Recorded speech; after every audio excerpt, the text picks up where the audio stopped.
Now, President Obama has urged Asian countries to follow what he called Burma's remarkable journey towards democracy.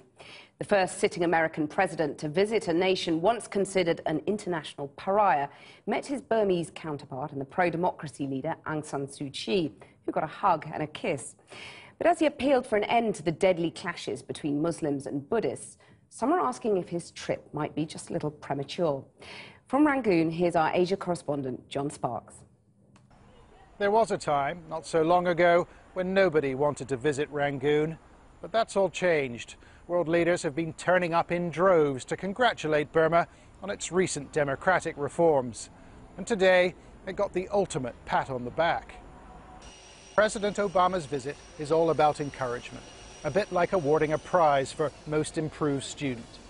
He paid a visit to the country's president, Thein Sein, and the opposition leader, Aung San Suu Kyi, who certainly seemed glad he came.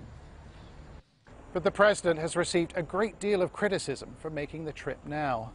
That's because Burma's leaders have been ambivalent about terrible violence inflicted on a Muslim minority group called the Rohingya. So in a speech this afternoon, he told his audience of dignitaries and politicians to try harder. But there's no excuse for violence against innocent people.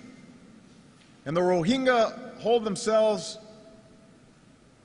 within themselves the same dignity as you do and I do.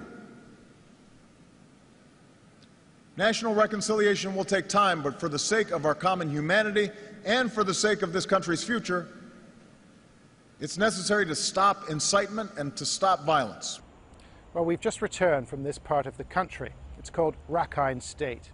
We tried to visit a village called Yin Thay, where the worst single example of violence against the Rohingya is believed to have happened. And this is what we found.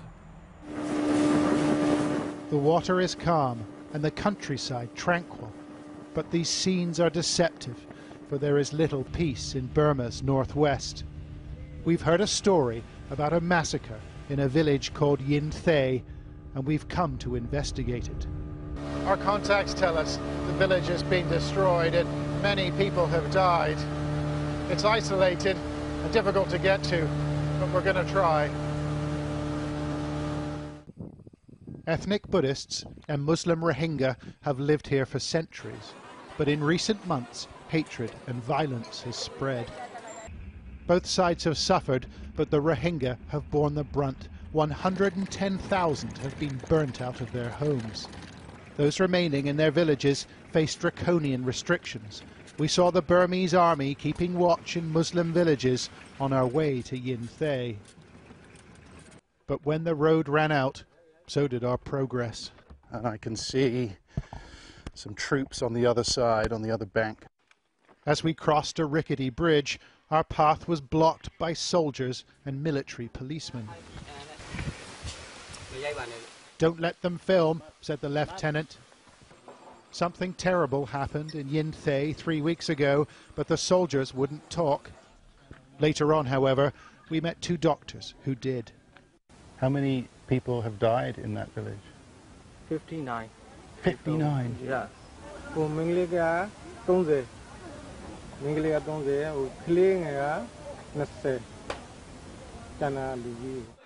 I asked the doctors what happened.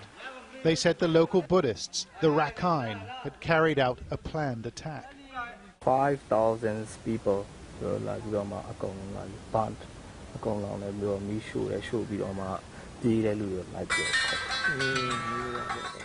A few minutes later, a small group approached us. They just visited some of the survivors in Yin Thay, but the army intervened. No. Can you tell me what happened? What happened? No. Can you tell me what happened? However, we have obtained pictures from the village.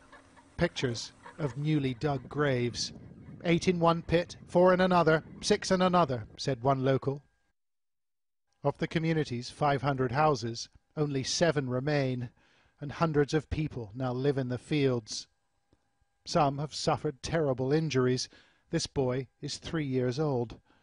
A spear was thrust through this man's abdomen. As we made our way back to the nearest town, we found someone, a Rohingya, who who said he'd been in the village when the violence began.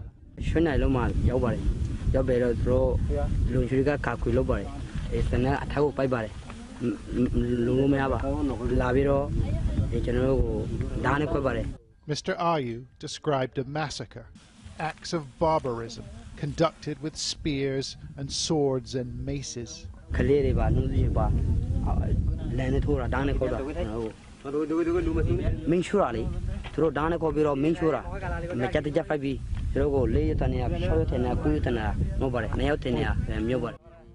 As we left, they told us the attack on Yin Thay had been organized by a government official. And tonight we've learnt the government's administrator in the area, a Buddhist, has been arrested. Few Muslims will take comfort from his detention, however, when their future in this country feels so precarious. John Sparks, Channel 4 News in Burma.